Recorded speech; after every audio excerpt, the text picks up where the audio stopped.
Thank you, sir. You've named Governor Landry to be new special envoy to Greenland. Yeah. How do you, what do you see that role entailing, and is it still your intention that Well, Greenland he called become me, part and of the you know, U.S.? he viewed Louisiana, the Louisiana Purchase. He said, "I'm governor of Louisiana," and he said, "I would love." I didn't call him; he called me. He's very proactive. He's a great guy. He's a deal guy. He's a deal maker type guy, and we need it for national protection. We need Greenland for national protection. They have a very small population. And I don't know, they say Denmark, but Denmark has spent no money. They have no military protection. If they say that Denmark was there 300 years ago or something with a boat, well, we were there with boats too, I'm sure. So we'll have to work it all out. But he felt very strongly, we need it for we need Greenland for national security. Not for minerals. We have so many sites for minerals and oil and everything. We have more oil than any other country in the world. We need Greenland for national security. And if you take a look at Greenland, you look up and down the coast, you have Russian and Chinese ships all over the place. We need it for national security. We have to have it. And he wanted to lead the charge. So we're making him, Marco, today, a special envoy to Greenland. Greenland's a big deal. Yeah. On Ukraine, can you give an update on the talks that took place this past weekend, and could a trilateral discussion of sort be the next step for Ukrainian, U.S. and Russian delegations? So the talks in Ukraine, Russia are going along.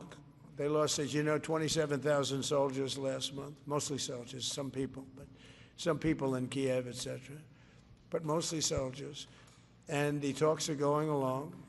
And I say that, you know, there's tremendous hatred between these two leaders, between President Putin, President Zelensky, tremendous hatred, and I hope we can get it done. We are talking. Talks are going okay, but, you know, I've solved 8 wars, and Thailand is starting to shape up. You know, they started with Cambodia. They started up again, but I think, Marco, we have that in pretty good shape to have that stopped.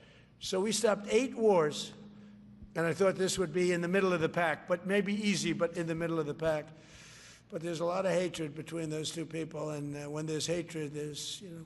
But we stopped one war 38 years, one war 35 years, one war was going on for 32 years. And we stopped, think of it, we stopped a potential nuclear war between Pakistan and India. And the head of Pakistan, highly respected general, he's a field marshal, and also the Prime Minister of Pakistan said, President Trump saved 10 million lives, maybe more, by getting that war. You know, 8 planes were shot down. That war was starting to rage. And he actually said the other day that President Trump saved 10 million lives, maybe more. So we solved all these wars. The only one I haven't solved yet is Russia, Ukraine. Are you still pushing for the Christmas Day deadline with Russia and Ukraine? And have you spoken with Putin or Zelensky or plan to push the deal? I'll do whatever I have to do. I mean, I'd like to see it stop. Look, we don't lose any money on that war anymore. You know, Biden gave $350 billion, and who knows what happened to it.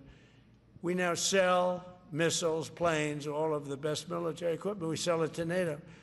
We got NATO to go from 2% GDP to 5%. Nobody believed that to this day. Nobody's going to write that, but nobody believed it. And they take that money and they pay it to the United States for weapons. So we sell weapons to NATO. We sell full price.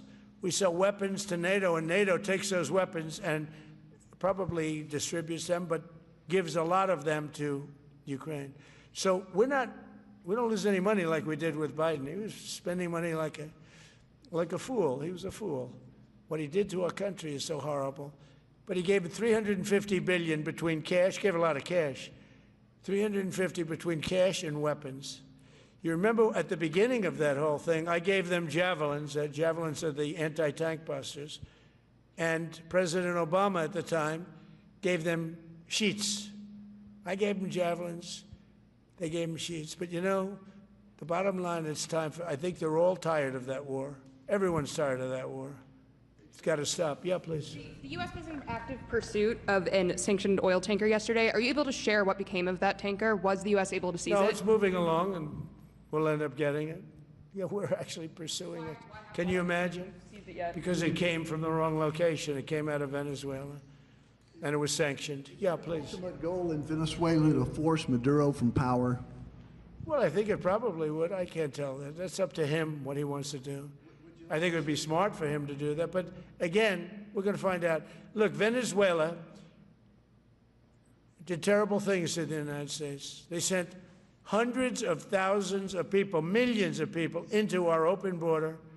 They sent their criminals, they sent their prisoners, they sent their drug dealers, they sent their mentally insane and incompetent people into our country more than any other country. Others did too. The Congo did. Others did too. And we just let them come right in because we were run by a stupid president. But you don't have a stupid president anymore. Mr. President, have you set up the meeting with the health care insurers just yet? And what are you hoping to get? How I'll are be you hoping setting to it up. lower I think we're costs? going to meet with health care.